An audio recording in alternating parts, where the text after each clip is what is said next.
मोक्षमार्गस्य नेतारं वेतारं कर्मभूभृतां ज्ञातारं विश्वतत्त्वानां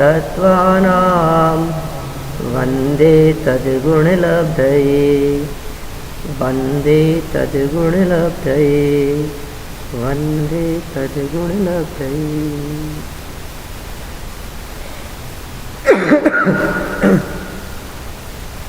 दस लक्षण महापर्व के अवसर पर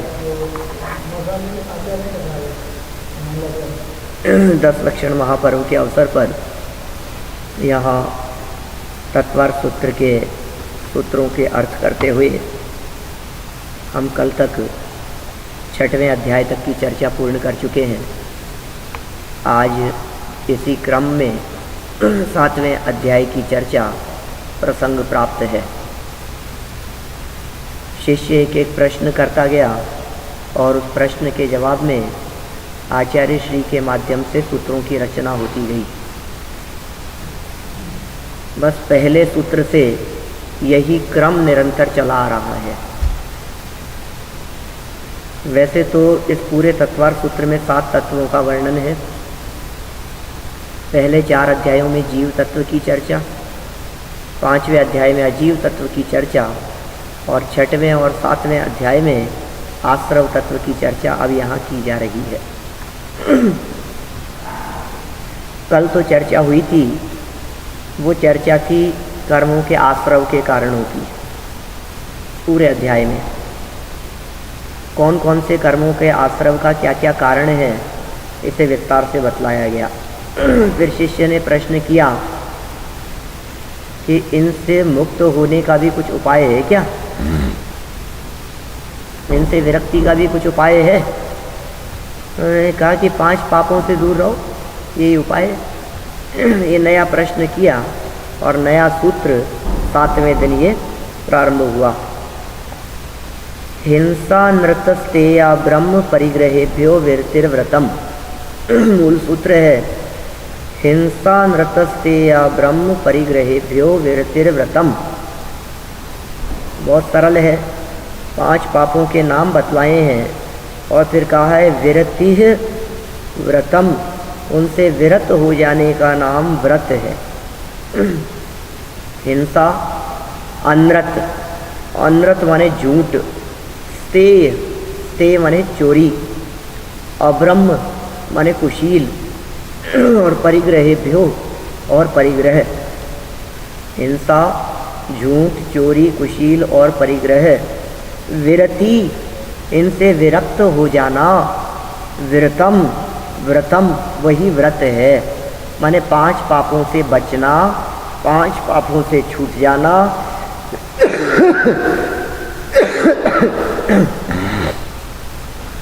5 पापों से मुक्त हो जाना वही व्रत कहलाता है। इस तरह ये पहले सूत्र में व्रत की बात कही।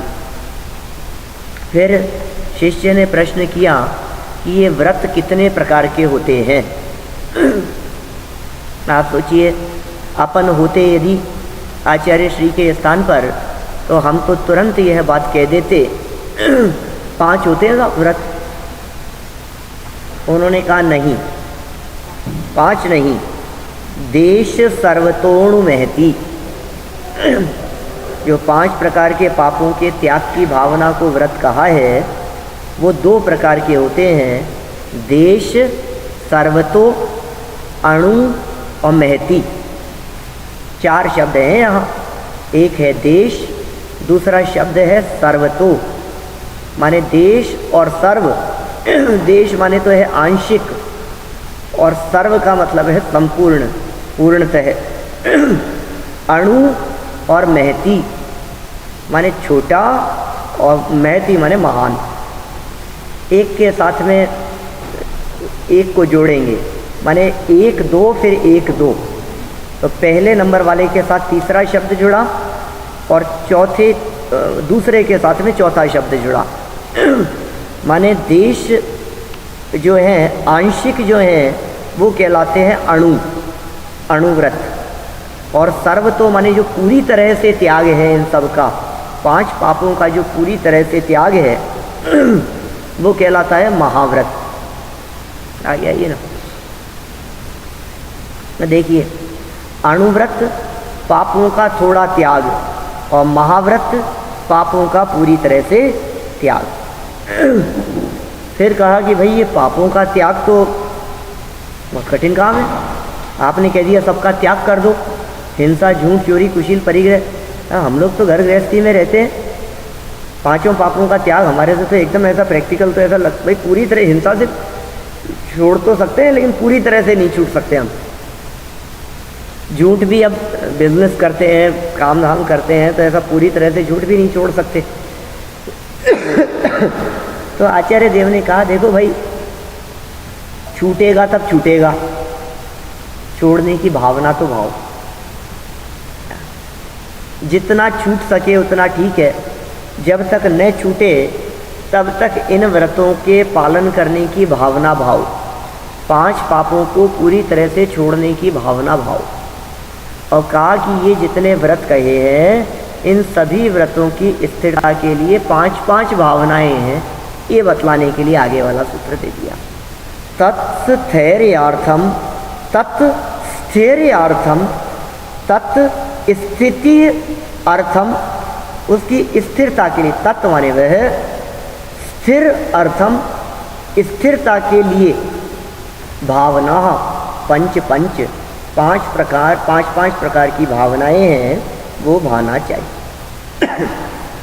माने आप भावना भाएं कि हम ऐसा करेंगे तो आपकी उन भावनाओं से उन व्रतों का दृढ़ता से पालन हो पाएगा।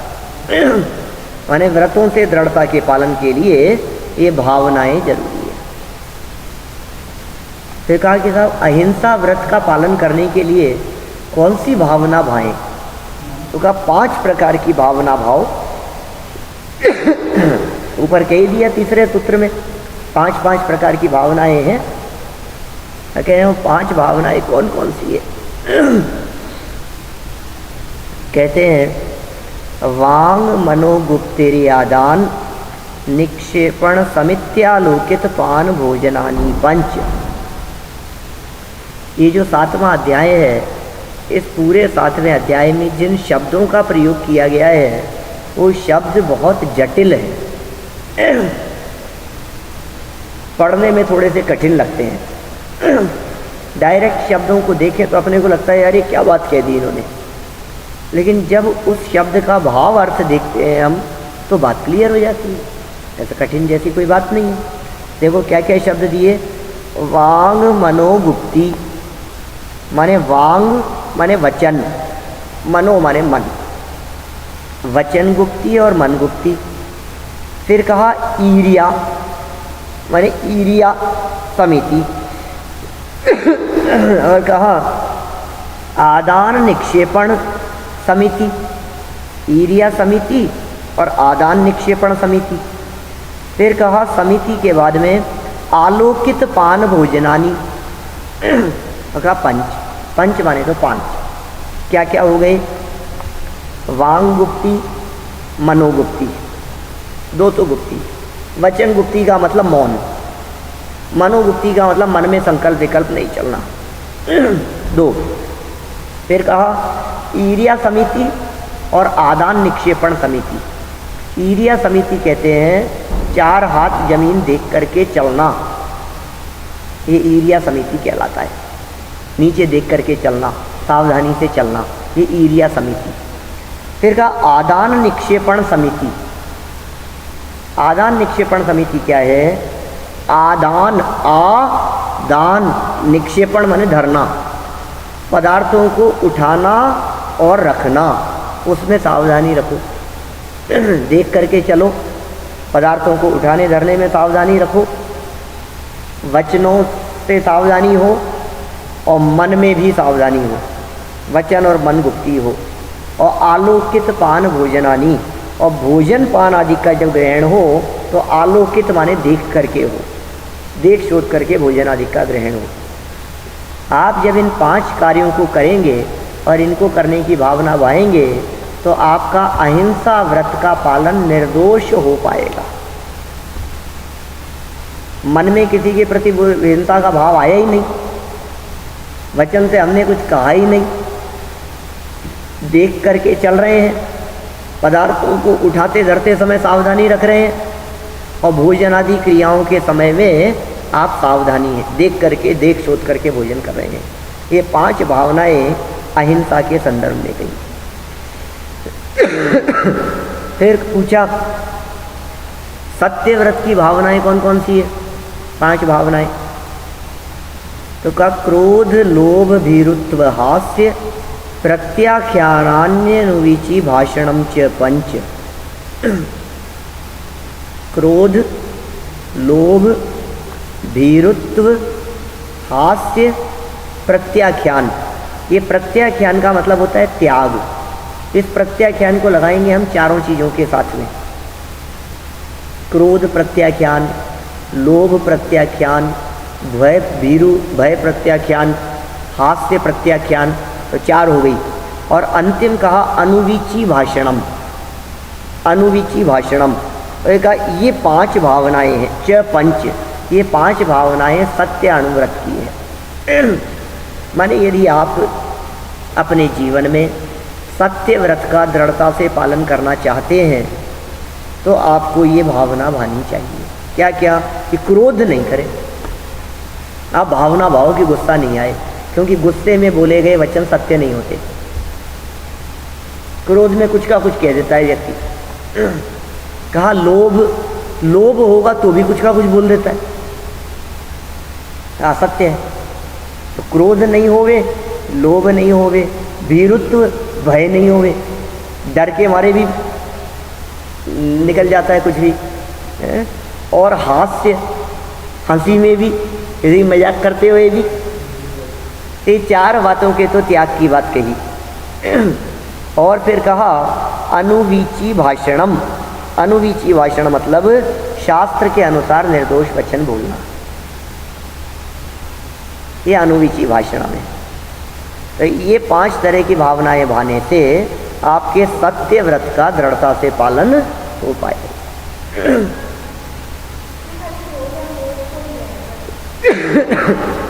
उसमें झूठ नहीं बोलता व्यक्ति,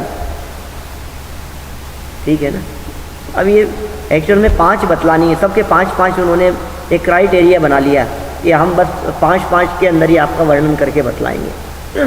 ज़्यादा तो बहुत हो सकती है भावना भाने के लिए, तो आप अनगिनती भावनाएं भाव, और सभी भावनाएं उत्कृष्ट जीवन के लिए ही होती हैं।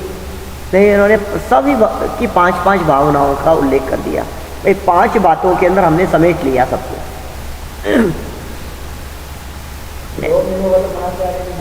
हाँ, देखो आगे कहते हैं आचार्य व्रत की भावना में शून्यागार विमोचितावास परो परोधाकरण भैक्ष शुद्धि सधर्मा विसंवाद 5। क्या कह रहे हैं? शून्यागार। पहले 5 शब्द निकालें अपन कौन कौन से हैं इसमें। शून्यागार, विमोचितावास दूसरा नंबर, तीसरा परोधाकरण, चौथा भैक्ष शुद्धि, और 5वां सधर्म अविसंवाद 5। अरे ये 5 है।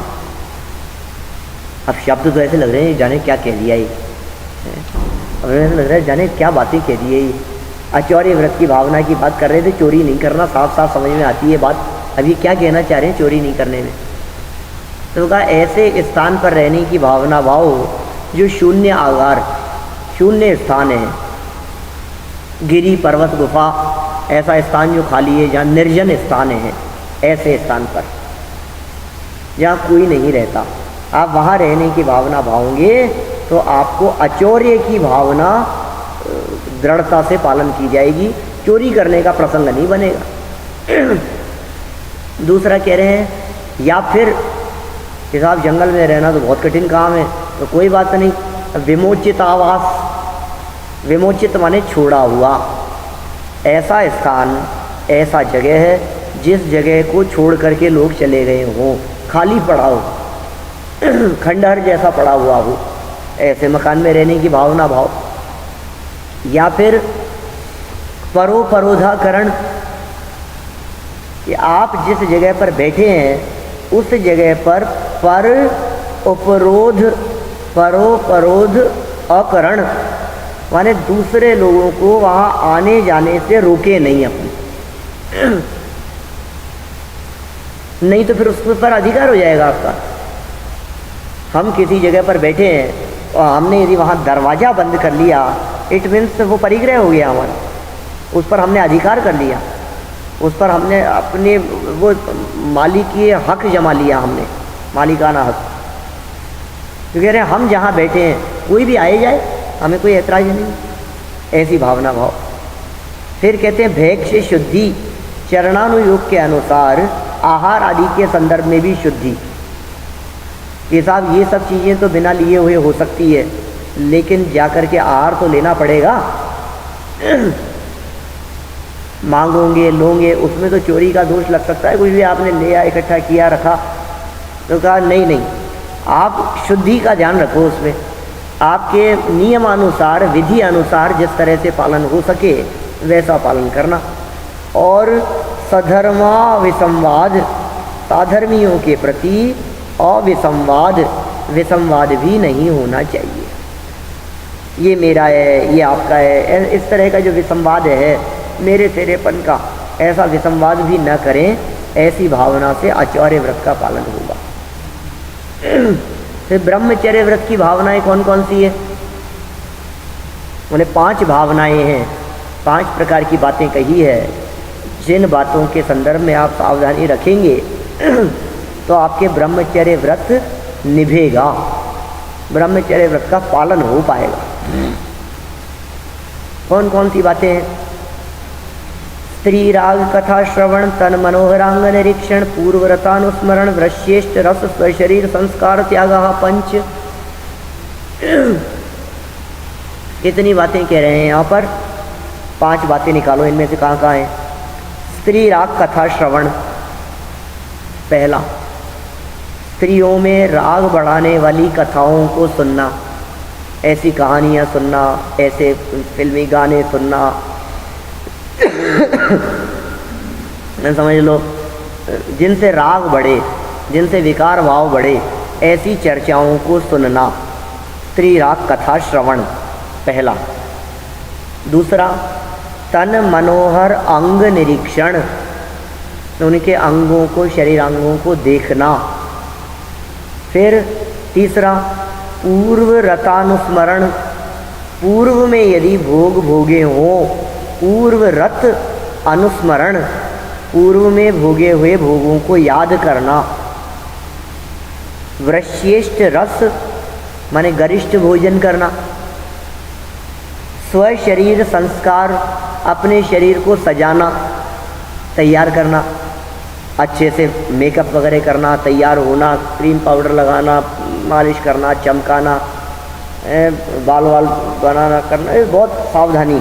ये स्वशरीर संस्कार, ये 5 बातें हैं। और इन सब के साथ में लगा दिया त्याग, माने ये सब नहीं होंगे तो ये 5 भावनाएं आपकी ब्रह्मचर्य व्रत की होगी।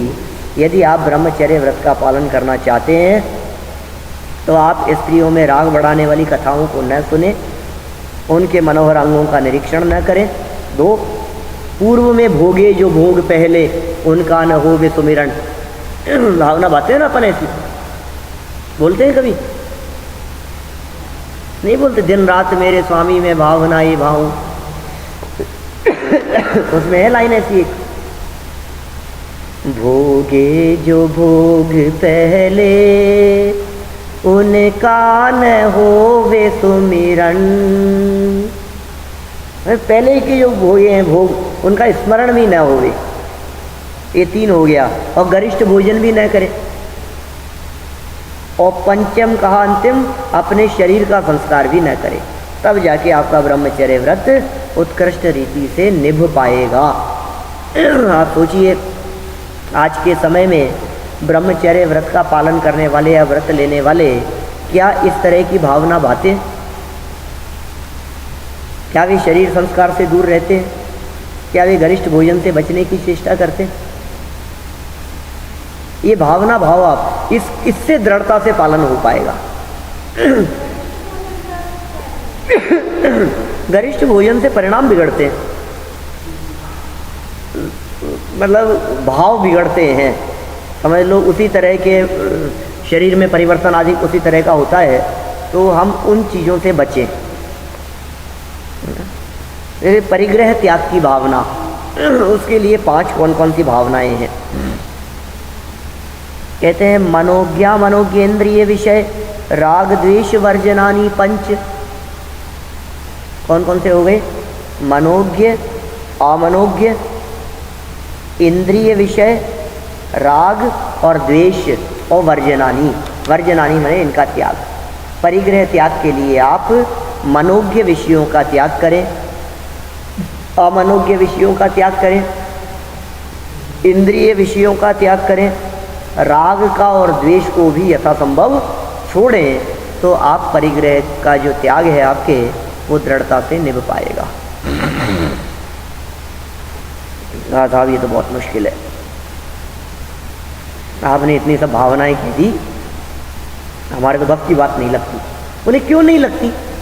तो कैसे निभा पाएंगे हम इनको? आपने जो कह दिया भावना भाव, अब ये सारी चीज़ें तो बोले हो सकता है। कैसे हो सकता है कि आप चिंतन करो कि ये सब क्या करने में समर्थ है। देखो आगे सूत्र दिया, हिंसा दिश्विहा मूत्रा पाया वद्य दर्शनम। ये कह रहे हैं हिंसादिशु, हिंसादिकों में या हिंसादिक होने पर, सप्तमी विभक्ति है ना, हिंसादिशु, हिंसादि होने पर, इह माने यहाँ, इह अमूत्र, अमूत्र माने परलोक, इह माने यहाँ और अमूत्र माने परलोक, और अपाय वद्य दर्शनम। ये कह रहे हैं हिंसादिक के होने पर इस लोक और परलोक में क्या क्या फल मिलते हैं उनके बारे में विचार करेगा तो अपने आप भावना भाएगा। क्या हिंसा का पालन हो, सत्य का पालन हो, आचर्य का पालन हो, ब्रह्मचर्य का पालन हो, परिग्रह रहित हो, कितनी सुंदर बात कही है। तो इनके फल के बारे में विचार कर। हत्या करने वालों को देख, झूठ बोलने वालों को देख, जवान काट दी जाती है, चोरी करने वालों को देख, हाथ काट दिए जाते हैं, जेल में बंद कर दिया जाता है, सजा मिलती है। मतलब यदि तू इनके बारे में विचार करेगा, इनके फल के बारे में, इस लोक और परलोक के बारे में, तो छूट सकता है कि अच्छा कि हाँ। और सुन आगे वाला सूत्र 2 शब्दों में, दुखमेव वा, इन हिंसादिक से होने वाले दुखों के बारे में भी विचार करो। दुखमेव, दुख ही, ये हिंसादि 5 पापों से दुख मिलेगा। हिंसादि 5 पाप इस लोक और परलोक में कष्ट देंगे। ये बात तो 9 नंबर के सूत्र में कही। 10 नंबर के सूत्र में कहते हैं कि ये हिंसादि 5 पाप तो दुख ही है, देंगे। ये तो फ्यूचर की बात कर रहे हो, ये तो दुख रूपी है। हिंसा करते हुए दुखी है, झूठ बोलते हुए दुखी है, चोरी करते समय परिणामों में तीव्र आकुलता और बेचैनी है, कष्ट है। ऐसे परिग्रह संचय में, कुशील सेवन करने में दुख में वा, ये 5 पाप दुख रूप ही है। इसलिए इनकी भावना भाना। सम्यक दृष्टि जीव कैसी भावना भाता है, इन सब के बारे में, इन जीवों को देख करके भी किस प्रकार की भावना होती है। व्रतधारियों की भावना, सम्यक दृष्टियों की भावनाएं किस प्रकार की होती है। कहते हैं मैत्री प्रमोद कारुण्य माध्यस्थानी च सत्व गुणाधिक क्लिश्यमाना विनयेषु।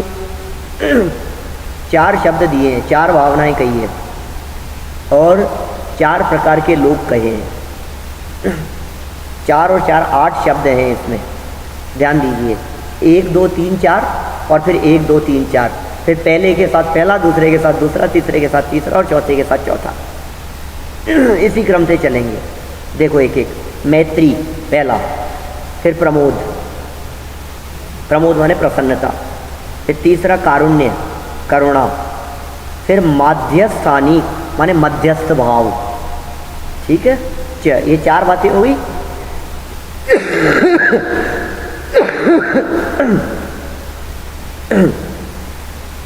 सबसे पहला सत्व, दूसरा कहते हैं गुणाधिक, सत्व माने जिनकी सत्ता है। अपन सामायिक पाठ बोलते हैं, सामायिक पाठ में प्रारंभिक चरणी है, सत्वेषु मैत्री गुणिषु प्रमोदम क्लिष्टेषु जीवेषु कृपा परत्मम माध्यस्थ भावम विपरीत वृत्तौ सदा ममात्मा विदधास्तु देव। यही 4 बातें कही, बिल्कुल उसका ही अर्थ है। ये समझ लो उमा स्वामी आचार्य 2000 साल पहले हुए और अमित गति आचार्य ने जो ये लिखा है ये तो उसके बाद का है, तो इसी को उतार दिया उन्होंने भावना में। सत्व माने सत्ता जिनकी है, जगत के सर्व प्राणी। सत्वेषु मैत्री, सत्व के साथ में मैत्री जुड़ेगा या मैत्री के साथ में सत्व शब्द जुड़ेगा। 1 2 3 4 नंबर डाल लो सब पर, मैत्री पर 1 नंबर, फिर सत्व पे 1 नंबर, फिर प्रमोद। प्रमोद माने प्रसन्नता, उल्लास, उत्साह का भाव। किनके प्रति? गुणाधिक, गुणी जनों को देख हृदय में मेरे प्रेम उमड़ आवे। गुणी जनों को देख करके प्रमोद का भाव, प्रसन्नता का भाव। फिर कहा कारुण्य, करुणा। किसको देखकर करुणा? तो कहते हैं गुणाधिक क्लिश्यमान, कष्ट पा रहे हैं, दीन दुखी जीवों को देख करके करुणा का भाव हो। क्लिश्यमान, क्लिश्यमान माने कष्ट पाते हुए जीव, उनके प्रति करुणा का भाव। और माध्यस्थ किसके प्रति? अविनयेषु, जो लोग विनयी नहीं है, अपमान निंदा करने वाले हैं, उल्टा सीधा बोलने वाले हैं, हमें चिढ़ाते हैं, अंगूठा दिखाते हैं, कुछ भी जो भी विनय का भाव नहीं है जिनके मन में, शांति रखो, मध्यस्थ भाव रखो। इस तरह की भावनाएं ज्ञानी के जीवन में होती है।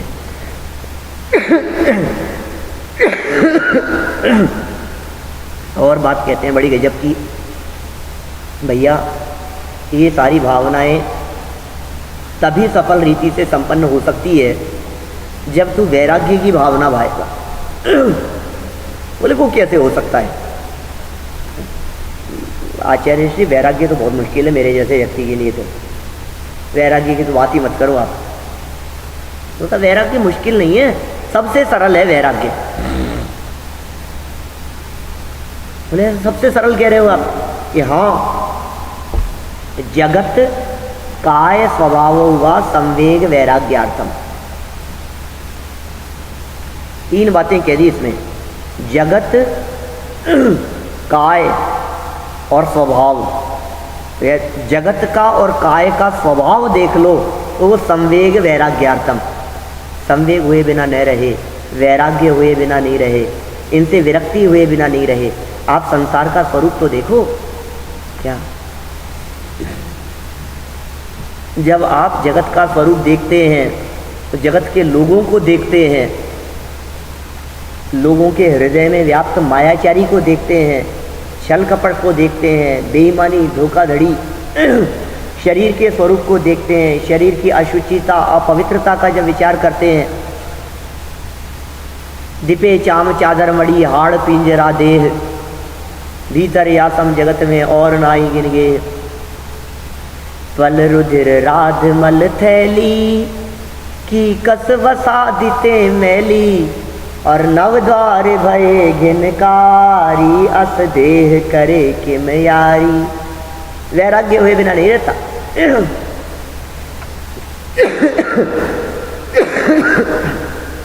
जब आप जगत को देखते हैं आपको लगता है सब स्वार्थी है।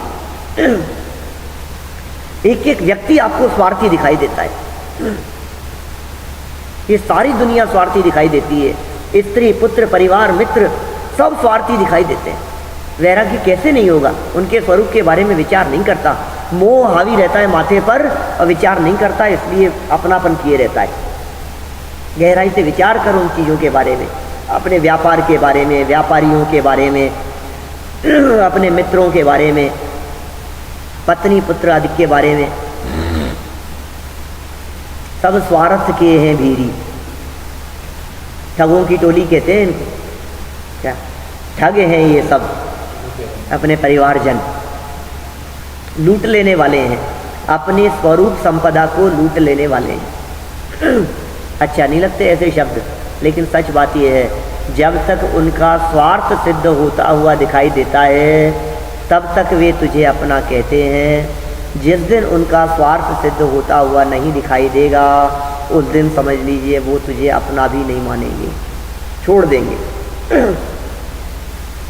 मुझे तो कल बतला रहे थे क्या जैन साहब, ज्ञानचंद जी साहब, वो कह रहे थे पंडित जी इस देश में तो 35-35, 40-40 साल से हस्बैंड वाइफ साथ में रह रहे हो, उसके बाद भी डिवोर्स ले लेते।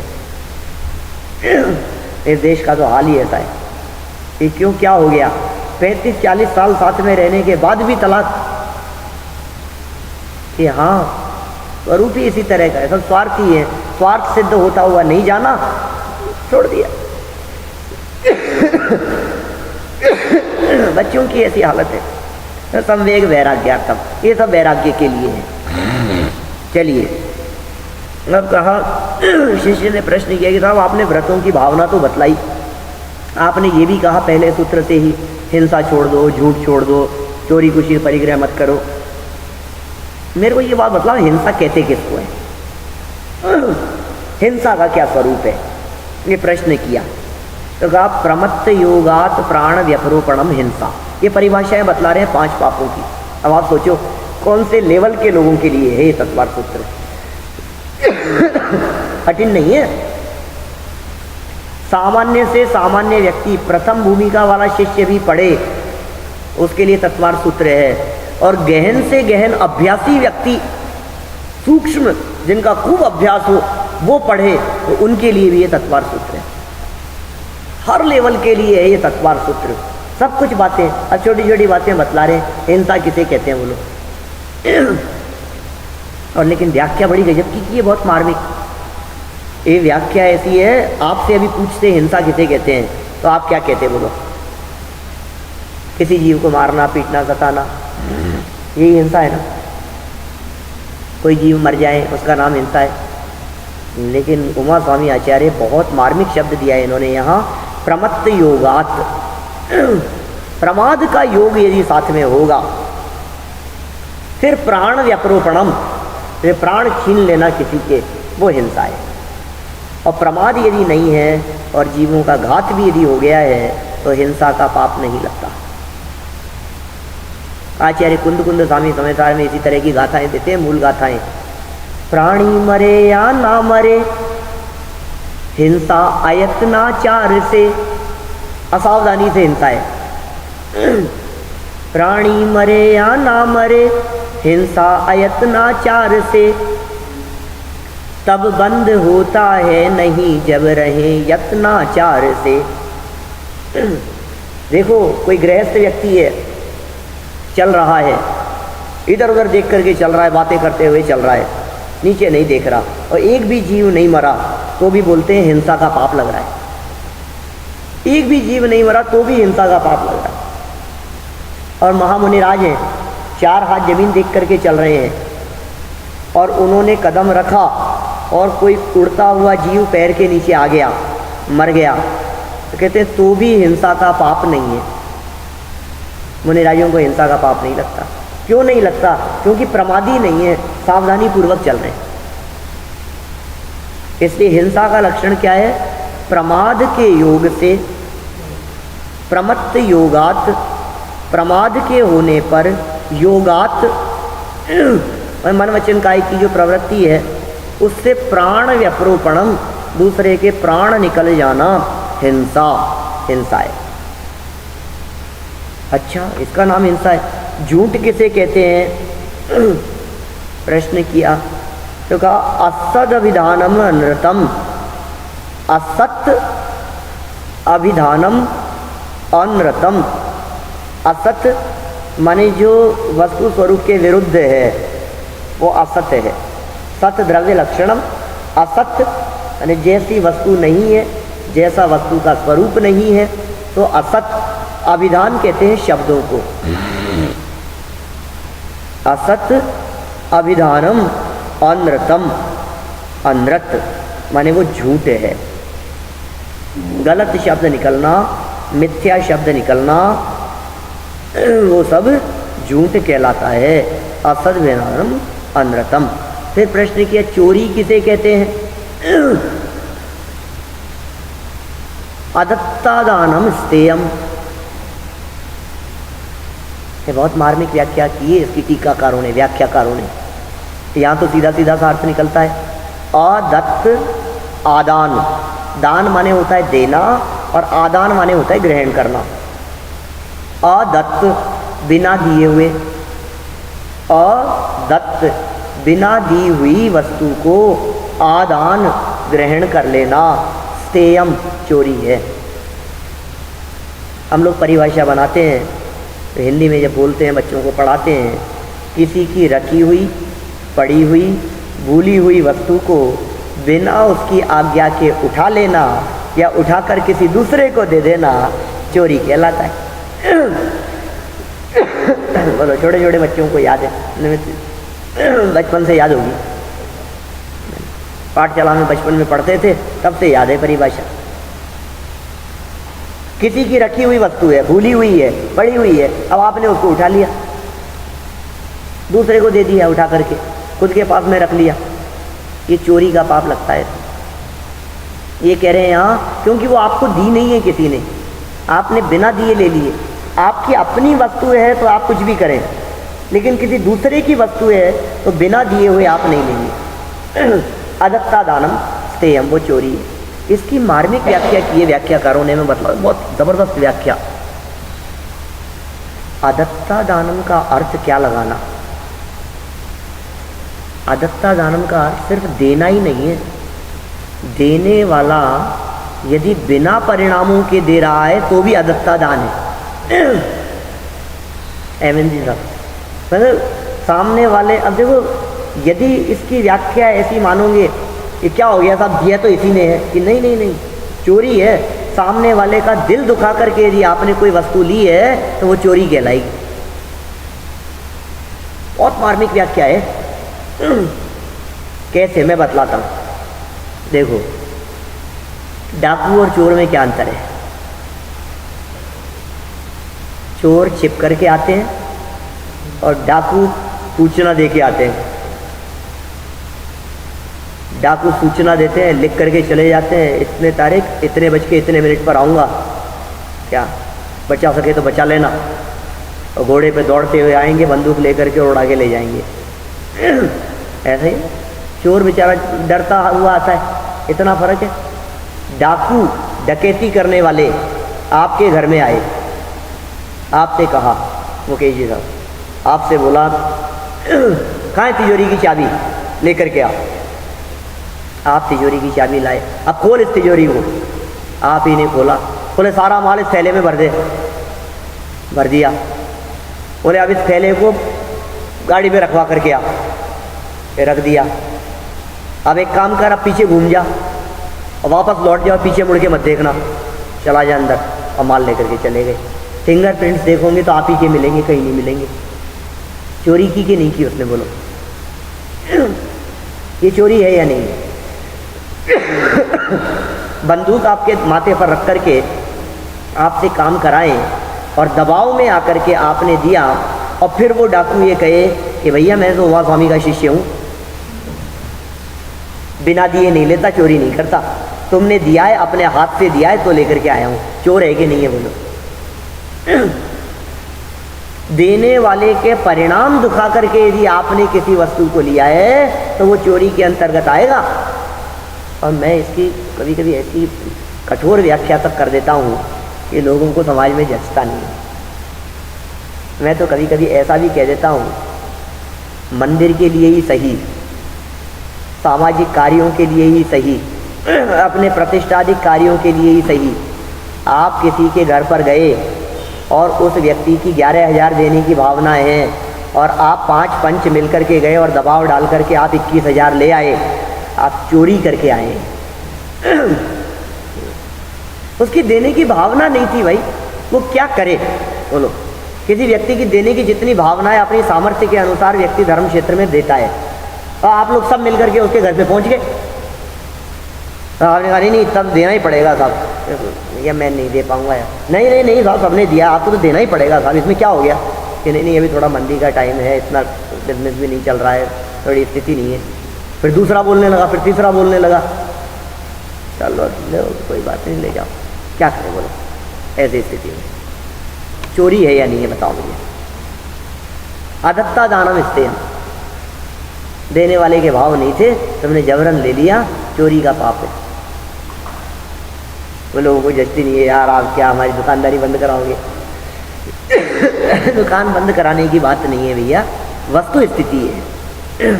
चलो कुशील किसे कहते हैं? अगला प्रश्न उठाया, ये कैसा पाप है? बोले मैथुनम अब्रह्म, मैथुन सेवन करना ये अब्रह्म है, इसका परिणाम रखना ये कुशील का भाव है। परिग्रह किसे कहते हैं? या मूर्छा परिग्रह, मूर्छा के भाव को परिग्रह कहते हैं। अब मूर्छा किसे कहते हैं? तो अमृत चंद्राचार्य ने पुरुषार्थ सिद्धोपाय ग्रंथ में मूर्छा की व्याख्या की है। उन्होंने कहा मूर्छा तो ममत्व परिणाम है, ममत्व परिणाम को मूर्छा कहते हैं। यहाँ उमा स्वामी आचार्य कह रहे हैं मूर्छा परिग्रह, मूर्छा परिग्रह है, ठीक है। अब लेकिन मूर्छा नहीं समझ में आता, तो अमृत चंद्राचार्य स्वामी ने कहा पुरुषार्थ सिद्धोपाय ग्रंथ में ममत्व परिणाम को मूर्छा कहते हैं। इसका मतलब परिग्रह किसका नाम हुआ कि आपका जो पर पदार्थों के प्रति ममत्व परिणाम है, पर वस्तुओं के प्रति, संयोगों के प्रति जो आसक्ति का भाव है, उसका नाम परिग्रह है। वो मूर्छा है और वो परिग्रह है, ठीक है। आगे ये सब होते हुए ये साहब इन सब का पालन करने की बात तो कह रहे हो आप, लेकिन मन में भाव तो आ ही जाते हैं, कुछ भी करो कर लेंगे, कोशिश करेंगे, लेकिन फिर भी। तो उमा स्वामी आचार्य ने कहा निशल्यो व्रति, व्रति होता है ना, उसके मन में किसी बात को लेकर के कोई शल्य नहीं होती। तीन शल्य कही है शास्त्रों में, माया, मिथ्यात्व और निदान। ये शल्य हैं तीनों। मिथ्यात्व उल्टी मान्यता, माया माने छल, और निदान, निदान बहुत खतरनाक चीज़ है। अवसर मिलेगा तो शाम को चर्चा करूंगा। माया, मिथ्यात्व और निदान। मायाचारी भी नहीं होनी चाहिए, छल नहीं होना चाहिए, और निदान कहते हैं आगामी भोगों की वांछा, वो निदान। आपने तप किया, आपने व्रत किया, इसलिए किया कि आगे मिलेगा अच्छा, निदान है। शल्य है। व्रति कैसा होता है? निशल्यो, व्रति जीव शल्य रहित होता है। ये तीन प्रकार की शल्य व्रति के जीवन में नहीं होती। ये व्रति भी कई तरह के होते हैं क्या? हाँ हाँ, व्रति दो तरह के होते हैं, अगार्य नगारश्च। क्या कहा? अगार्य नगारश्च, अगार और अनगार, मतलब और अगार्य अनगारश्च। अगार माने गृहस्थी और अनगार माने यति, मुनि। अनगार कहते हैं मुनि को, त्यागी को। तो दो प्रकार के व्रति होते हैं। और पहले भी कहा था देश सर्वतोणु में थी, ये सूत्र भी दिया था। कुछ अणुव्रति होते हैं, कुछ महाव्रति होते हैं। अणुव्रति वे गृहस्थ होते हैं और महाव्रति मुनिराज होते हैं। ऐसे ही अगार्य, अगारी माने गृहस्थ होते हैं, वे भी व्रति हो सकते हैं, और अनगारी ये भी व्रति हो सकते हैं। मुनिराज तो व्रति होते ही है। फिर पूछा कि अगारी कौन होते हैं? अगारी कौन होते हैं? आपने तो कह दिया अगारी, तो कहा अणुव्रतो अगारी। अणुव्रतो गारी, जो अणुव्रती है ये अगार है, अगारी है। अगारी कहते हैं अणुव्रतों को। अच्छा, तो हमने तो सुना था ये गृहस्थों के, आप अणुव्रत कह रहे हो, गृहस्थों के ज़्यादा होते हैं व्रत? कि हाँ हाँ होते हैं ना, 12 व्रत होते हैं। हमने छेड़ावा में पढ़ा, 12 व्रत के अति 4 पन्ने लगावे। तो कहा और कौन से हैं? 5 अणुव्रत तो समझ में आ गए, अहिंसा, सत्य, आचौर्य, ब्रह्मचर्य, परिग्रह, परिमाण। परिग्रह परिमाण ध्यान रखना, अपरिग्रह नहीं। फटाफट लोग बोलते हैं ना 5 अणुव्रतों के नाम बतलाओ, तो अणुव्रतों और महाव्रतों में 4 शब्द तो समान है। अहिंसा अणुव्रत, अहिंसा महाव्रत, सत्य अणुव्रत, सत्य महाव्रत, आचौर्य अणुव्रत, आचौर्य महाव्रत, ब्रह्मचर्य अणुव्रत, ब्रह्मचर्य महाव्रत। लेकिन जो 5वां वाला है अपरिग्रह महाव्रत, तो अपरिग्रह अणुव्रत कि नहीं, परिग्रह परिमाण अणुव्रत। अपरिग्रह हो जाएगा तो अणुव्रत कहाँ हुआ? परिग्रह की परिमाण मर्यादा बांध ली, इतना परिग्रह रखेंगे, वो अणुव्रत है। अणुव्रत गृहस्थों के होते हैं। कहा इनके सहयोगी इन 5 अणुव्रतों के साथ में 7 व्रत और हैं जो 7 शील व्रत कहलाते हैं। उनका नाम उल्लेख करते हैं यहाँ, देखिए। दिग्देशानर्थ दंड विरति सामायिक प्रौषधोप वासोप भोगो भोग परिभोग परिमाणातिथि संविभाग व्रत संपन्नश्च। क्या सूत्र दिया? दिग्देशानर्थ दंड विरति सामायिक प्रौषधोप वासोप भोग परिभोग परिमाणातिथि संविभाग व्रत संपन्नश्च। 7 बातें कह दी। दिग, देश, अनर्थ दंड, विरति, ये व्रत 3 व्रत कह दिए। दिग व्रत, देश व्रत, अनर्थ दंड व्रत, ये 3 व्रत। दिग, देश, अनर्थ दंड व्रत, दिग देशानर्थ दंड 3। फिर कहा सामायिक, सामायिक। फिर कहा प्रौषधोपवास, प्रौषध उपवास। फिर भोगोप भोग परिमाण, भोगोप भोग परिमाण। और अतिथि संविभाग, अतिथि संविभाग। व्रत संपन्नश्च, इन व्रतों से संपन्न होता है वो व्रती। शब्दों के अर्थ समझ में आए कुछ कुछ? ऐसी है चर्चा, इनकी एक एक के संदर्भ में बहुत बहुत लंबे समय तक चर्चा की जाए। मैं सभी बतलाता हूँ। मैंने वैसे तो सब एक एक सूत्र के बारे में मिनिमम एक एक दिन तो चर्चा हो, ऐसे सूत्र हैं। और फिर ये तो व्रतों की तो चर्चा ऐसी है, एक व्रत ले लिया और एक दिन चर्चा। आपके एम जी चला रहे हैं, कितने सालों से चल रहा है तत्वार सूत्र। बोलो आप। कितने संडे की संडे लगती है क्लास? 4 महीने हो, 10-12 पीरियड तो हो ही गए कम से कम। 22 परिचयों की चर्चा चल रही है, एक सूत्र की चर्चा। हाँ, बहुत व्याख्या की है। सर्वार्थ सिद्धि में 22 परिचयों की जैसी व्याख्या मिलती है, पूज्यपाद आचार्य द्वारा की गई। हम लोग पढ़ाते हैं सर्वार्थ सिद्धि वहाँ महाविद्यालय में, तो इतनी गजब व्याख्या की है 22 परिचयों की, आप उन स्वरूप को पढ़ते हो तो रोंगटे खड़े हो जाते हैं, ऐसा स्वरूप बतलाया। क्षुधा परिचय का चित्रण किया तो इस तरह से उस बात को उठाया है। तृषा परिचय की चर्चा करके ऐसे उठाया है, जेठ वहाँ की गर्मी है, गरिष्ठ भोजन किया है, ऐसे नंगे पाँव चल रहे हैं, कड़कती हुई धूप पड़ रही है, बहुत ऐसा वर्णन किया है कि आपको लगे कि वो अनिवार्य हो जाए पानी पीना।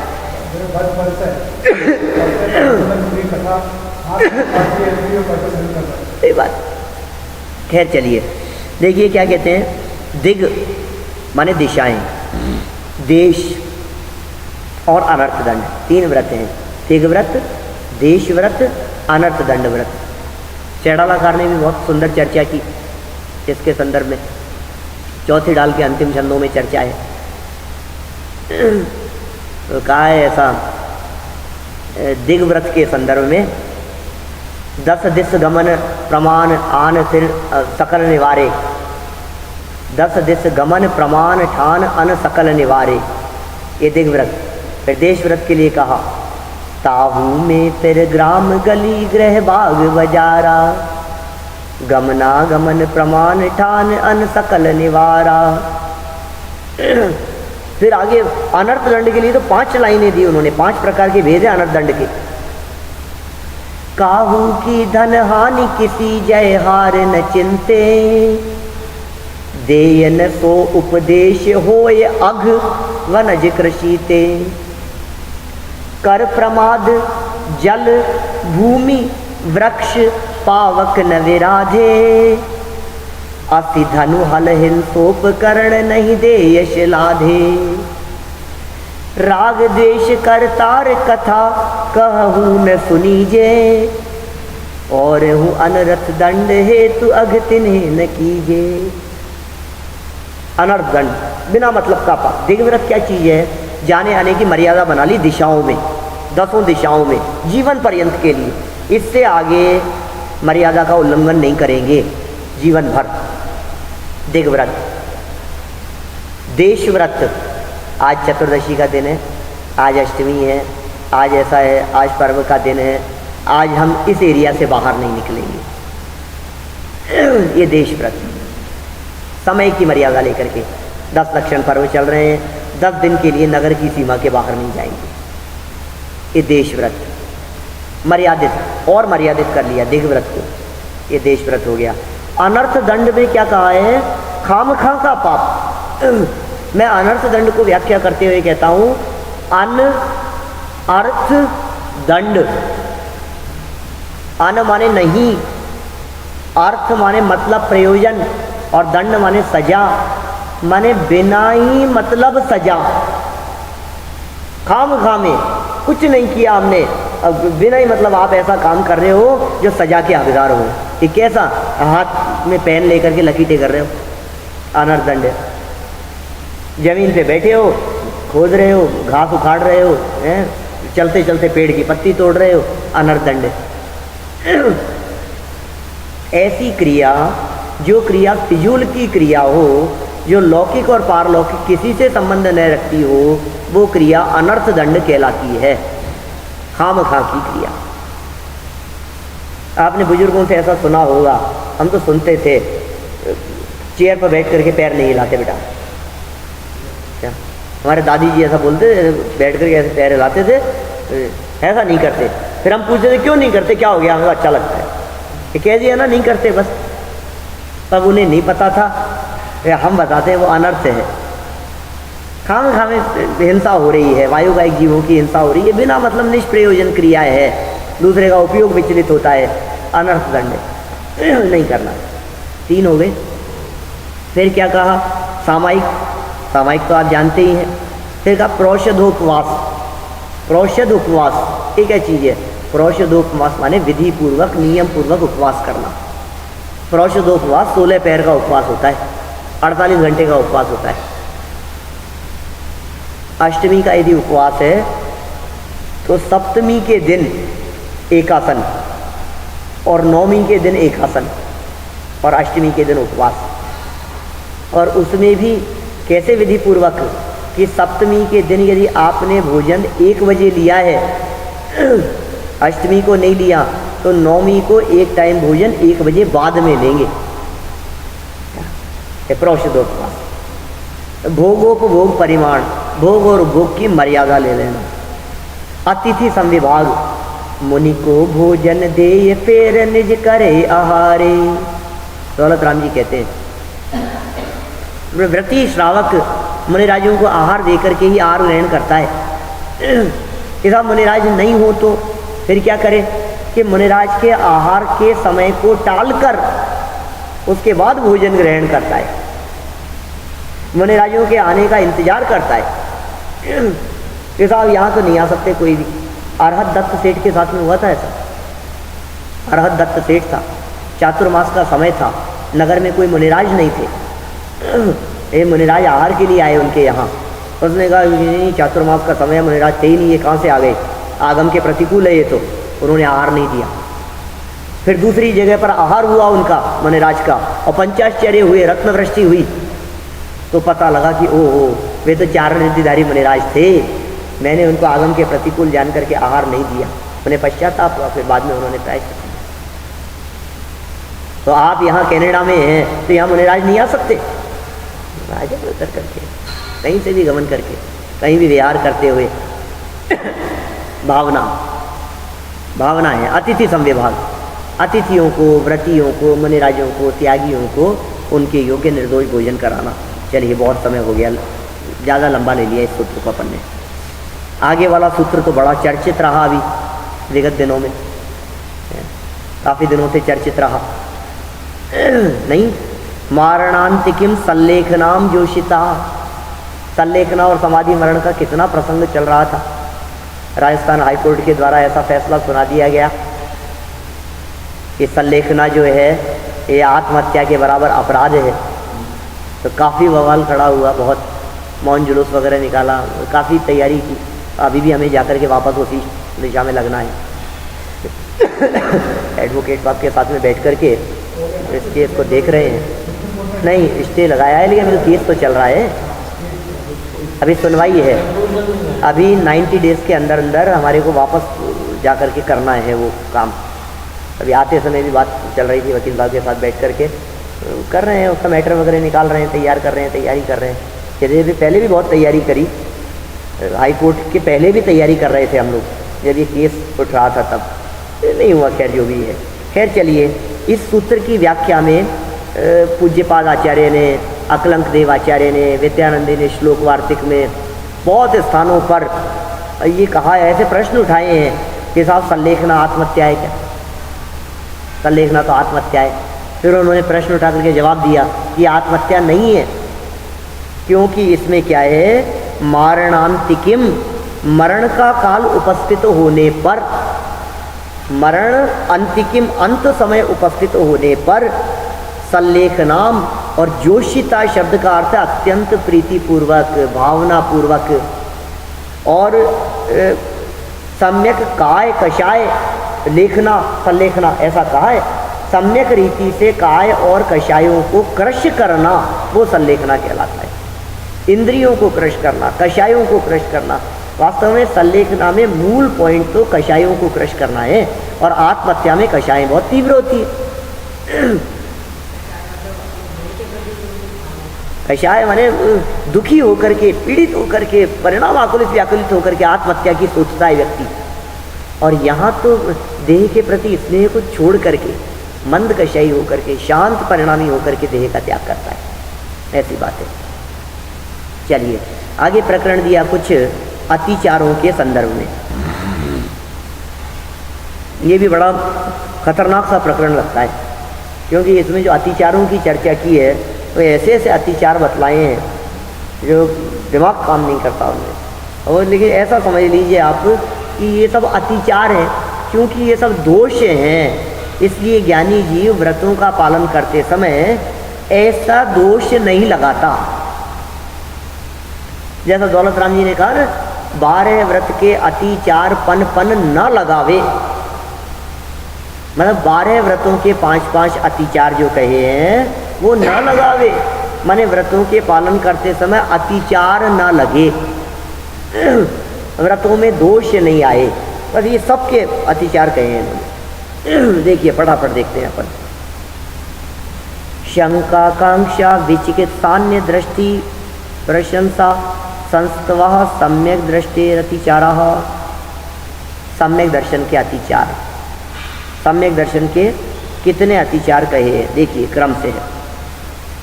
शंका, कांक्षा, विचिकित्सा, अन्य दृष्टि संस्तवः माने अन्य दृष्टि प्रशंसा, अन्य दृष्टि प्रशंसा और संस्तवः माने अन्य दृष्टि की प्रशंसा भी और अन्य दृष्टि का संस्तवन भी।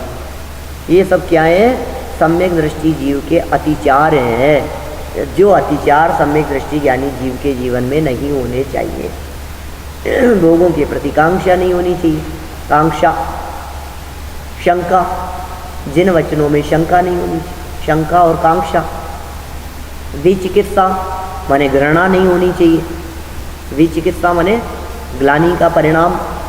मुनि तन मलिन न देख घिनावे, तत्व को तत्व पिछाने।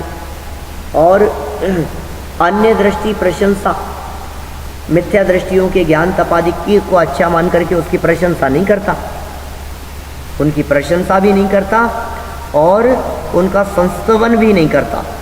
ये दोनों बातें लगाना उसमें, मन में भी अच्छा नहीं और वचन काय से भी अच्छा नहीं। तो इस तरह ये सम्यक दृष्टि के 5 अतिचार हैं। अहिंसा व्रत के 5 अतिचार। अतिचार माने क्या क्या दोष लग जाते हैं अहिंसा व्रत के पालन करने वाले व्यक्ति के जीवन में, नहीं लगने चाहिए। बंध वदच्छेदाति भारारोपण अन्नपान निरोधा। बंध वध छेद अहिंसा की बात कर रहे हैं। बंध वध छेद अति भारारोपण और अन्नपान निरोधा। अन्नपान को भी रोक दिया जाना। बंध माने बांध करके रखना, प्राणियों को, तिर्यंच गति के जीवों को सांकलों से बांध करके रखना। अपने यहाँ पालतू रखने का भी निषेध है। अणुव्रती व्यक्ति पशुपालन नहीं कर सकता, करेगा तो बहुत दोष का भागीदार है। क्योंकि पशुओं के पालन करने में, पशुओं को रखने में, बांध करके रखने में, पराधीन रखने में अहिंसा का अतिचार है। बंध वध पीड़ित करना, उनको चाबुक आदि से मारना करना, ये वध है। फिर छेद नाक कान आदि छेद देना, रस्सी निकाल देना, घोड़ों के पैरों में चाबुक वो ठोक देना, नाड़ है ना, तो ये सब रस्सी वगैरह से छेद आदि कर देना उनके देह आदि में, ये छेद। और अति भारारोपण, ज़्यादा वजन लाद देना। वैसे ये सारी चीज़ें किसी ज़माने में बहुत अधिक प्रासंगिक थी। अभी तो पशुओं से अपना कुछ लिंक ही नहीं बैठता है, लेकिन फिर भी ये उस ज़माने में, जिस ज़माने में पशुधन हुआ करता था, घरों में जानवर हुआ करते थे, गायें भैंसें घर में हुआ करती थी, उस समय में वजन ढोने के लिए उन पशुओं को बैलों वगैरह का प्रयोग लिया जाता था। अति भारारोपण, ज़्यादा वजन उसके ऊपर रखना। और अन्नपान निरोधा, खाना पीना उसका बंद कर देना, कम कर देना, अन्नपान निरोधा। तो ये सब अहिंसा के अतिचार हैं। सत्यानुव्रत के अतिचार कौन कौन से हैं? तो कहते हैं मिथ्योपदेश रहोभ्याख्यान कूटलेख क्रिया न्यासापहार साकार मंत्र भेदा। शब्द कठिन लगते हैं ना थोड़े, अच्छा लगता है यार, क्या क्या बातें कह दी है इसमें। इस 7वें अध्याय में तो विशेषकर इस तरह के शब्दों की बाहुल्यता है, बहुत नए नए शब्द हैं। और फिर जहाँ आप लोगों को सामान्य हिंदी शब्द में ही कठिनता पड़ती हो, वहाँ ये शब्द तो थोड़े से गूढ़ शब्द हैं। मिथ्योपदेश, झूठी बात ही कह दी। मिथ्या शब्द का अर्थ होता है झूठा, उपदेश माने कह देना, झूठी बात बोल देना, ये मिथ्योपदेश है। उपदेश में, बोलने में, कथन करने में। फिर क्योंकि सत्य की चर्चा चल रही है ना, सत्य अणुव्रत के अतिचार चल रहे हैं यहाँ, तो सत्य का संबंध बोलने से है अणुव्रत। मिथ्या उपदेश, रहोभ्याख्यान, रहोभ्याख्यान, रह उभय आख्यान। किसी स्त्री पुरुष को साथ में बैठे हुए देखा, साथ में रहते हुए देखा, साथ में चर्चा करते हुए देखा, और आपने उसकी बात बना दी। आख्यान माने कह देना, वर्णन कर देना। रह उभय आख्यान सत्यानुव्रत का अतिचार है, व्रती नहीं करता ऐसे काम। फिर रहोभ्याख्यान के बाद कूटलेख क्रिया। कूटलेख क्रिया, झूठे दस्तावेज आदि तैयार करा देना, कूटलेख क्रिया कहलाता है। नकली चीज़ें बनवा दी इस तरह की, कूटलेख क्रिया। न्यासापहार, न्यासापहार मतलब कोई किसी ने धरोहर रखवाई, अपहरण कर लिया उसका, बताया ही नहीं। सत्यघोष की कथा आती है ना, बहुत प्रसिद्ध कथा है।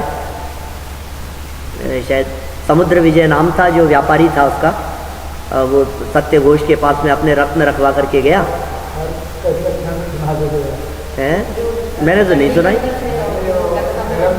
हाँ, तो वो कहानी सुनी हुई है सबकी, मैं कहानी नहीं सुना रहा यहाँ, मेरे पास तो इतना समय भी नहीं है कहानी सुनाने की।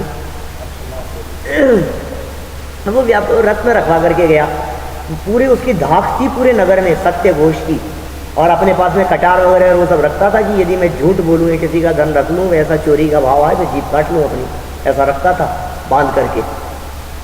और वो सत्य घोष रत्न रखवा करके गया, विदेशी व्यापारी था, परदेशी था, 5 रत्न रखवा करके गया, समुद्र में चला गया वो आगे व्यापार करने के लिए। महीनों सालों निकल गए, लौट करके नहीं आया। बहुत लंबे समय बाद में लौट करके आया, रत्न मांगे तो इसने मना कर दी। अब फर्क पड़ता है, इतने लोगों में से एक आध को, इसका तो कोई भरोसा करेगा नहीं इस आदमी का। मेरे को सारी दुनिया जानती है, पूरा नगर जानता है, मैं ईमानदार आदमी हूँ, सत्य घोष हूँ, सत्य बोलता हूँ, दुनिया में सबके दिए अपने हो जाएंगे। तो क्या किया उसने, न्यासाप हार, अमानत थी वो उसके पास में दूसरे की, उसको हरण कर लिया उसने। ये न्यासाप हार। सोच लेना इस तरह की बातें। कोई अकेला व्यक्ति है और उसने आपको कोई चीज़ रखवाई, 5 लाख रुपए रखवाए, किसी को पता नहीं है, और आपके पास में रखवा रखे हैं उसने, और आपके मन में आती है कि यार ये लेने से पहले पहले इसका मरण हो जाएगा, अपने ही हो जाएगा। क्या है, धरोहर है वो आपकी। न्यासापहार नहीं विचार करता, ऐसा विचार नहीं आता ज्ञानियों के हृदय में, व्रतियों के हृदय में। और साकार मंत्र भेदा, साकार आकार सहित क्रिया वगैरह से मंत्र भेदा, दूसरे के मंत्र या गुप्त आदि बातों को, किसी बात को भेद दिया, बता देना, ऐसा इशारा वगैरह करके कुछ कह देना। तो बोले बोला तो नहीं लेकिन आपने, लेकिन जो ये आपकी क्रिया है ये सत्यानुव्रत का अतिचार है। आप तो ये सोच रहे नहीं साहब झूठ बोलने का त्याग है, मैं बोलता नहीं हूँ, क्या झूठ नहीं बोलता मैं, झूठ बोलने का त्याग है मेरे, मैं तो अनुव्रती हूँ। लेकिन आपने क्या किया, इशारा कर दिया, बता दिया। वो उसकी चांडाल की कथा आती है ना, उसकी पत्नी ने इशारा कर दिया था, उसके चतुर्दशी को हत्या करने का त्याग था, सूली पे नहीं चढ़ाता था, फांसी नहीं देता था, और राजा की आज्ञा से राजपुत्र को लेकर के आए। तो उसको पता लग गया तो घर में छिप गया, पत्नी से कह दिया मना कर देना, बताना मत। तो पत्नी ने कहा कि वे तो बाहर गए हैं। तो सिपाहियों ने कहा कि अरे कितना भागा है, आज तो राजकुमार आया था, इसके गहने जेवर कितना धन मिलता। तो पत्नी ने क्या कहा, क्या किया, बोलो, इशारा कर दिया, अंदर बैठे हुए हैं। ये साकार मंत्र भेद है, झूठ बोला कि नहीं उसने, बोलो। मैं मतलब बात को प्रकट किया नहीं, उसने झूठ का प्रसंग तो नहीं था, उसने सच बोला था, लेकिन मंत्र को भेद दिया, छिपी हुई बात को प्रकट कर दिया, ऐसा। फिर उसको चांडाल को सजा हुई, उसको उसके साथ में ही राजकुमार के साथ में फेंक के समुद्र में फेंकवा दिया गया। लेकिन उसने व्रत का पालन किया दृढ़ता से, नहीं किया तो नहीं किया, मुनिराज के सामने व्रत लिया था, और फिर क्या हुआ, देवों ने जय जयकार करी। कल अपने थोड़ी बहुत बात की थी, व्रत पालन करने वाला, संयम अंगीकार करने वाला व्यक्ति, उसका जीवन में कितनी महिमा है उसकी, देवलोग उसके चरणों में झुकते हैं। ये मनुष्य जन्म की सार्थकता के संदर्भ में थोड़ी बहुत चर्चा कल अपन ने यहाँ संयम धर्म के बारे में की थी। चलिए ये 5 हो गए, आगे चलो। आचौर्य व्रत के अतिचार। स्तेन प्रयोग तदाहृता दान विरुद्ध राज्यातिक्रम हीनाधिक मानोन्मान प्रतिरूपक व्यवहार। क्या बातें कह दी है, सब बातें ऊपर से जाती। शब्द कैसे, स्तेन प्रयोग पहला, दूसरा तदाहृता दान, फिर विरुद्ध राज्यातिक्रम 3, फिर हीनाधिक मानोन्मान ये 4, और प्रतिरूपक व्यवहार ये 5। चोरी के संदर्भ में 5 बातें कहते हैं। क्या क्या है, स्तेन प्रयोग क्या चीज़ होती है, चोर को प्रेरणा करना, कराना। स्तेन मतलब होता है चोरी, आया ना, अदत्ता दानम स्तेयम, स्तेय मतलब होता है चोरी। स्तेन प्रयोग चोरी करवाना, चोरी करवा दी है, चोरी करने के लिए कहना अधिक, उसके उपाय अधिक बतलाना, स्तेन प्रयोग। ऐसा करना भी चोरी, मतलब मैं चोरी तो नहीं करता लेकिन चोरी करवा ली। फिर दूसरा, तदाहृता दान, तद आहृत आदान, माने चोरी की वस्तु को खरीद लिया। चोरी तो नहीं करता, लेकिन मुझे पता है ये चोरी का माल है, खरीद लेते। दोष तदा हृता दान, अचौर्य अणुव्रत का धारी, उसका अतिचार है ये, चोरी की वस्तु को वो न खरीदे, ऐसी उसकी जिम्मेदारी है। फिर विरुद्ध राज्यातिक्रम, राज्य की मर्यादाओं का अतिक्रम करना, राज्य विरुद्ध मर्यादाओं का उल्लंघन करना, राज्य विरुद्ध बातें करना, जैसे टैक्स चुरा लेना, ये विरुद्ध राज्यातिक्रम है। गवर्नमेंट की चीज़ थी, अब उन्होंने क्या रखा, कौन देखता है गवर्नमेंट में, क्या होता है, अपन ने उसको टैक्स बचा लिया, इधर उधर कर दिया, हेरा फेरी कर दी, घुमा फिरा करके पेश कर दिया, विरुद्ध राज्यातिक्रम, चोरी का पाप लगता है। फिर हीनाधिक मानोन्मान, हीनाधिक कम ज़्यादा, मान उन्मान, खरीदने के बाट अलग है, बेचने के बाट अलग है। ऐसा प्रसंग था एक, बोले एक व्यक्ति घी बेचता था उसको, किसी बेकरी वाले को, और घी बेचता था तो उसने एक दिन तोल लिया, 1 किलो घी आता था रोज़ाना उसके से, ग्वाले के यहाँ से रोज़ाना घी 1 किलो घी आता था, वो पेमेंट करता था।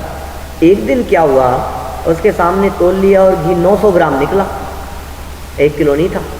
उसने केस कर दिया, कोर्ट में केस हुआ, सजा होने को थी, तो तुम कम देते हो, रोज़ाना इतने समय से बेईमानी कर रहे हो। उसने केस कर दिया कि साहब मैंने तो आज चेक किया, मुझे पता ही नहीं था, तो कब से बेवकूफ़ बना रहा है मेरे को, हमेशा से ऐसा ही चल रहा है, ये तो लूटता है मेरे को। तो उसने, ग्वाले ने, अनपढ़ था बेचारा, उसने कहा मजिस्ट्रेट के सामने कि महाराज मेरा तो कोई कसूर नहीं है, मैं रोज़ाना इस बेकरी वाले से 1 किलो ब्रेड खरीद करके लाता हूँ, अब वो ब्रेड जो 1 किलो लेकर के आता हूँ उसको तराजू में रखता हूँ और दूसरी तरफ तोल करके घी दे आता हूँ।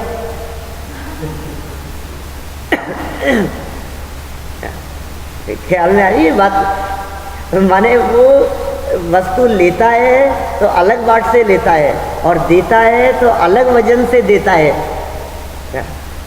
निर्दोष बरी कर दिया गया, तो घटना थी छोटी सी इस तरह की। हीनाधिक मानोन्मान और प्रतिरूपक व्यवहार, ये भी अचौर्य, चोरी के अंतर्गत बात शामिल है। प्रतिरूपक, वैसी ही चीज, जैसे कल परसों बात चल रही थी, कौन सी, चिलौंजी, कलौंजी क्या बोलते हैं, चिलौंजी, कलौंजी, चलौंजी, जो कुछ भी कहते हो उसको, छोटे छोटे से ब्लैक कलर के सीड्स जो आते हैं, ऑनियन सीड्स नहीं है वो खाने योग्य है, वो भक्ष्य है, लेकिन ऑनियन सीड्स भी उसी जैसे लगभग दिखते हैं, तो ऑनियन सीड्स को उसमें मिला देते हैं। प्रतिरूपक व्यवहार की बात कर रहे हैं, मिलावट कर देते हैं। आप नेट पे सर्च करो, आपको बराबर उनके आकार दिखाएंगे अलग अलग, कि वो क्या चीज़ है, चिलौंजी क्या चीज़ है, जो भी शब्द है, एक शब्द, कलौंजी, कलौंजी, तो वो जो कलौंजी है वो क्या है और ऑनियन सीड्स क्या हैं, वो दोनों को दिखाएंगे और दोनों के आकार में अंतर है वो दिखाते हैं, लेकिन एक जैसे से देखते हैं तो मिला देते हैं। जैसे मान लो काली मिर्च लाए आप, तो उसमें पपीते के बीज मिला दिए, जैसे दिखते हैं। 1 किलो के अंदर 50 ग्राम मिला दिया आपने, 25 ग्राम मिला दिया, 15 ग्राम मिला दिया, जितना भी है। तो इस तरह से ये प्रतिरूपक व्यवहार, मिलावट का काम, ये चोरी ही है एक प्रकार से। खाने योग्य है, लेकिन वो नहीं खाने योग्य इसलिए कहते हैं क्योंकि उसमें प्याज आने की, प्याज के बीज आने की संभावना है। हाँ, नहीं हो तो नहीं है संभावना। आपके यहाँ तो मिलावट नहीं होती है इस देश में तो, लेकिन इंडिया में तो भगवान ही हो, खाना नहा क्या करें। अच्छा, वो ऑनियन सीड्स खाने योग्य नहीं लगता, अवक्षय। चलो, ब्रह्मचर्य व्रत के अतिचार देखिए, समय भाग रहा है भाई तेजी से। पर विवाह करणे त्वरिका परिग्रहीता गमनानंग क्रीड़ा काम तीव्राभिनिवेशः। ब्रह्मचर्य अनुव्रति, पर विवाह करणे, दूसरों का विवाह करवाना अतिचार। दूसरा परिग्रहित गमना और अपरिग्रहित गमन। परिग्रहित गमन मतलब जो विवाहित स्त्री हो उनके यहाँ आना जाना, और अपरिग्रहित गमन माने जो विवाहित ना हो ऐसे वेश्यादिक के यहाँ जाना आना, उनसे व्यवहार रखना, उनसे लेन देन रखना, उनसे चर्चा करना है, ये सब। और अनंग क्रीड़ा। अनंग क्रीड़ा मतलब हाथ पांव आदि अन्य अंगों से जो क्रीड़ा की गई। और काम तीव्राभिनिवेशा, काम सेवन का अत्यंत तीव्र अभिलाषा। काम तीव्र अभिलाषा, अभिनिवेशा अभिलाषा, काम की तीव्र अभिलाषा इच्छा रखना, ये सब अतिचार हैं ब्रह्मचर्य अनुव्रत के। फिर परिग्रह परिमाण अनुव्रत के 5 अतिचार कहे, 5 नहीं ज़्यादा कहे। क्षेत्र, वास्तु, हिरण्य, स्वर्ण, धन, धान्य, दासी, दास, कुप्य, प्रमाण, अतिक्रमः। प्रमाण और अतिक्रम। प्रमाण माने तो मर्यादा, और अतिक्रम माने उल्लंघन कर लेना। किस किस की? ये बहिरंग परिग्रहों के नाम बतलाएं। 10 प्रकार के परिग्रह हैं बहिरंग परिग्रह, यहाँ इसमें 9 आए हैं, एक भांड शब्द और है। क्षेत्र माने जमीन, वास्तु मतलब मकान, हिरण्य स्वर्ण सोना चांदी, धन धान्य, और दासी दास, और कुप्य माने कपड़े, और एक और बर्तन। और प्रमाण, इनकी जो मर्यादा ली हो हमने, उस मर्यादा का उल्लंघन कर लेना, वो परिग्रह परिमाण अनुव्रत का अतिचार है। फिर दिग्व्रत अतिचार, ऊर्ध्वधः तिर्यक अतिक्रम, क्षेत्र वृद्धि स्मृत्य अंतर्धानानि। दिग्व्रत किसे कहा था? अभिव्रत का स्वरूप बतलाते समय 10 दिशाओं में जाने आने की मर्यादा बांधी जीवन पर्यंत के लिए, वो दिग्व्रत। अभी अतिचार क्या बतलाते हैं? ऊर्ध्व अध तिर्यक व्यतिक्रम, सीमा का उल्लंघन। क्षेत्र वृद्धि, क्षेत्र ही बढ़ा लिया हमने। पहले तो इतना था, आवागमन के साधन कम थे, साधन सुविधाएं नहीं थी। अब क्या करें साहब, अभी तो जयपुर की मर्यादा रखी थी, अब जयपुर ही बढ़ गया। 10 किलोमीटर की मर्यादा थी, लेकिन अभी तो जयपुर के अंदर जयपुर ही 40 किलोमीटर में फैल गया। अब क्या करें? तो अपन तो भैया जयपुर जयपुर तक की रख लो, अब 10 किलोमीटर मत रखो आप। तो क्षेत्र बढ़ा लिया आपने। या फिर स्मृति अंतर्धानानी, स्मृति अंतर्धान, अंतर्धान ये भूल, याद किया भूल गया। ध्यान तो था, क्या लिया था मैंने, अब ध्यान नहीं है। नियम लेकर के उसको भूल गया, दोष है। चलिए, देशव्रत का अतिचार। दिग्व्रत तो जीवन पर्यंत की मर्यादा थी, देशव्रत लिमिटेड टाइम के लिए, आज के लिए मर्यादा, मंदिर से बाहर नहीं जाऊंगा, ये बाजार है, इस बाउंड्री को क्रॉस नहीं करूंगा, आज की मर्यादा है, चतुर्दशी का दिन है, ये सीमा बांध ली मैंने, इसके आगे नहीं जाना मेरे को।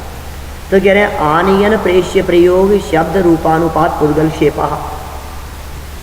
अब नियम लिया है तो जाता तो नहीं है, लेकिन आनयन, वहाँ की कोई चीज़ मंगवा लेता है बाहर से, खुद नहीं जाता, आनयन मंगवा लेता है। फिर प्रेष्य प्रयोग, प्रेष्य प्रयोग मतलब किसी को भेज करके काम करा लेता है, खुद नहीं जाता, या तो बाहर से बुला लिया, आनयन। प्रेष्य प्रयोग, किसी को भेज दिया। फिर शब्दानुपात, शब्द रूपानुपात, 2 शब्द है, शब्दानुपात और रूपानुपात। माने शब्द कह करके मर्यादा के बाहर टेलीफोन किया, शब्दानुपात। रूपानुपात, मर्यादा के बाहर अपनी शक्ल दिखा करके, इशारा आदि करके काम कराना, रूप मतलब शक्ल। और पुद्गल क्षेपा, मर्यादा के बाहर जा नहीं सकता, लेकिन सामने कोई थे तो एक पत्थर मारा उसके, उसको इशारा किया, काम हो गया। पुद्गल क्षेपा, फेंक करके काम करा लेना। शब्द रूपानुपात के अंतर्गत खांसी आदि खखारना, करना, इशारा करना, बुलाना, सब बातें शामिल होगी उसमें। चलिए, अनर्थ दंड के 5 अतिचार कौन से हैं? कंदर्प कौतकुच्य मौखर्या समीक्षाधिकरणोपभोग परिभोगानर्थक्यानि।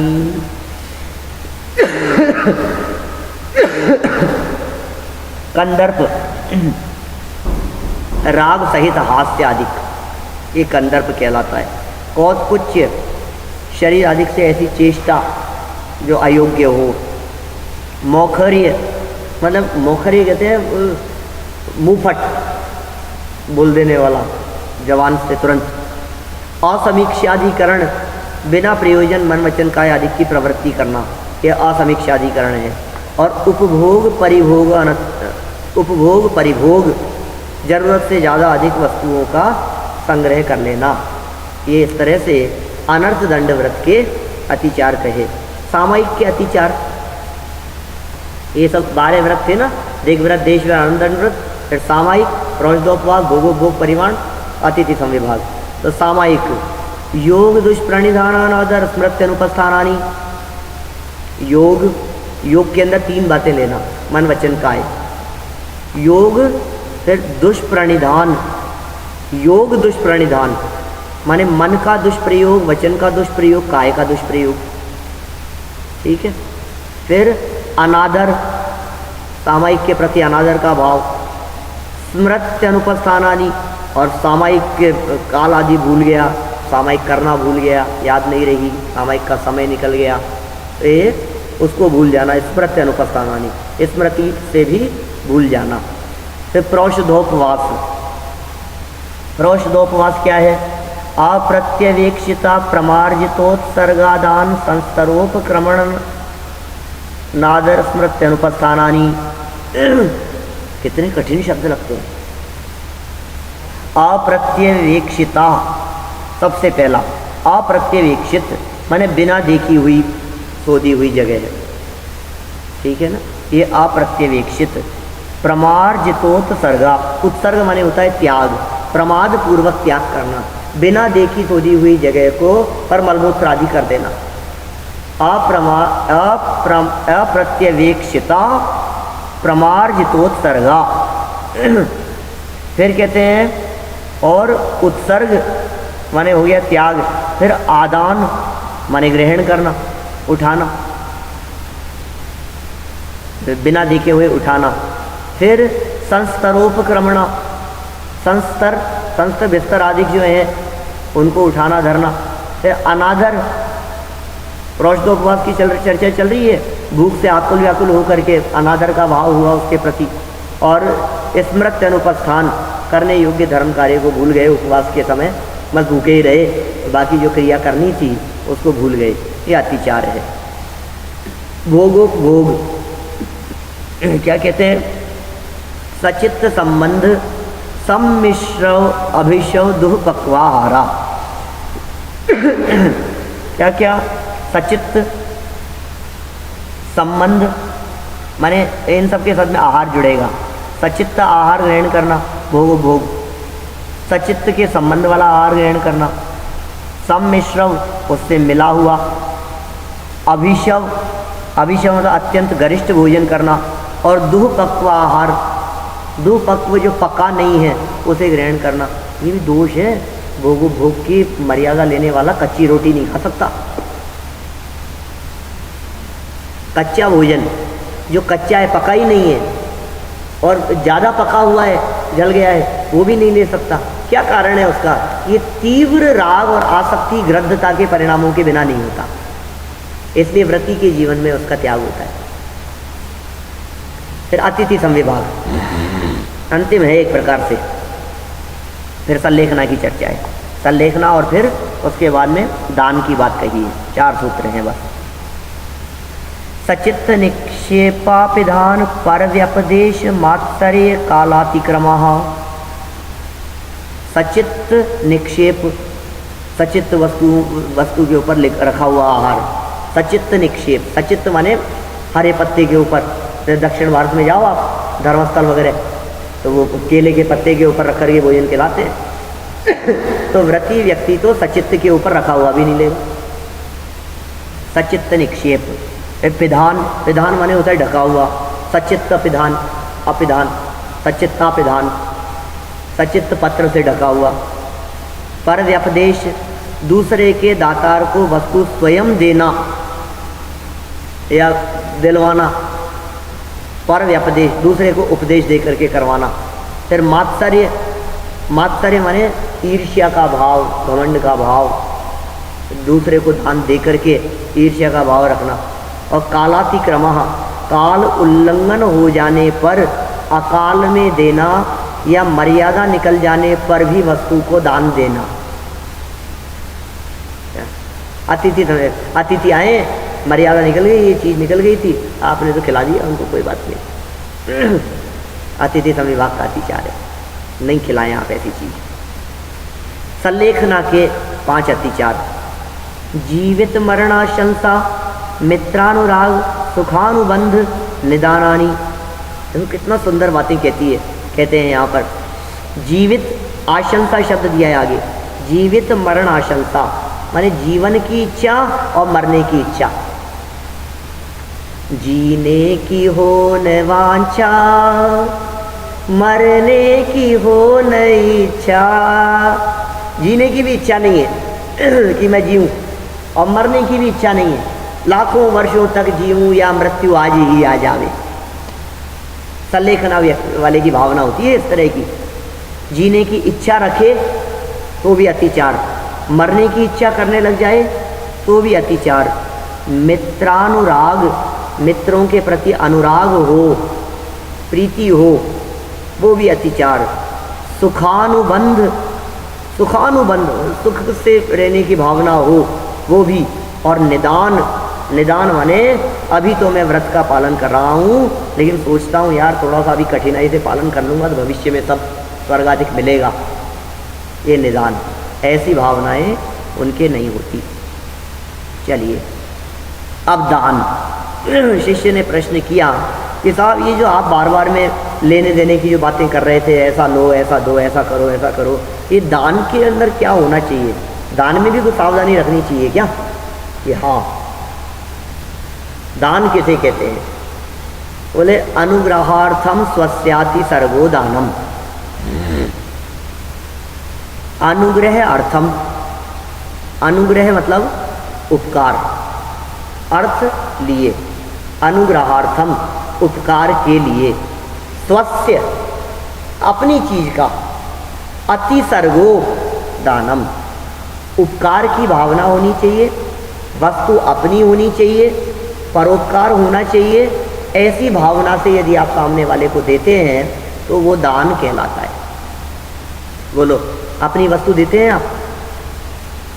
चलो अपनी तो देते हैं, कोई बात नहीं, वस्तु को अच्छी जान करके देते हैं, ये काम की नहीं होती इसलिए देते हैं, हमारे काम की नहीं है, कोई काम नहीं आ रही है, दे दो यार, दूसरे को दे दो। नहीं, उपयोगी वस्तु दूसरे के लिए उपयोगी जान करके उसे दिया जाना। और इतना ही नहीं, इस दान को देते समय कई प्रकार की सावधानी भी रखी जानी चाहिए। वो सावधानियाँ क्या है? तो कहा विधि द्रव्य दात्र पात्र विशेषात तद विशेष है। विधि देते समय विधि बहुत जरूरी है। जैसे आहार दान की बात करें तो नवदा भक्ति पूर्वक, ये विधि। फिर द्रव्य यानी क्या द्रव्य दिया जा रहा है, ठीक है ना? फिर दात्री देने वाला कौन है, और पात्र लेने वाला कौन है। विशेषात इनके विशेष से तद विशेष है, दान में विशेषता होती है। क्या वस्तु दे रहे हो, किस विधि से दे रहे हो, देने वाले स्वयं के परिणाम उत्कृष्ट है या नहीं, और लेने वाला पात्र जीव है या नहीं, इतनी बातों का विचार करके यदि दान दिया जाता है तो वो दान योग्य दान होता है। उससे दान में विशेषता आती है, विशेष फल लगता है, विशेष कर्म का बंधन होता है। बोले महाराज कर्म का बंधन, बोले बंध की चर्चा कर, ठीक है, तद विशेष कर्म का बंधन होगा। बंध की बात ख्याल में आई, शिष्य ने बंध के बारे में पूछना शुरू किया। बोले बंध तत्व की चर्चा कल करेंगे। इति तत्वार्थादिगमे मोक्ष शास्त्रे सप्तमोध्याय है। इस तरह उमा स्वामी विरचित 7वें अध्याय की अत्यंत संक्षेप में सूत्रार्थ रूप में हमने यहाँ चर्चा की है। विशेष विस्तार टीकाकारों द्वारा जानना चाहिए। हम सभी इनका मर्म समझकर इन विषयों को जीवन में उतारने का प्रयास करें। इसी मंगल भावना से मैं बात को विराम देता हूँ। केवल उमा स्वामी आचार्य की।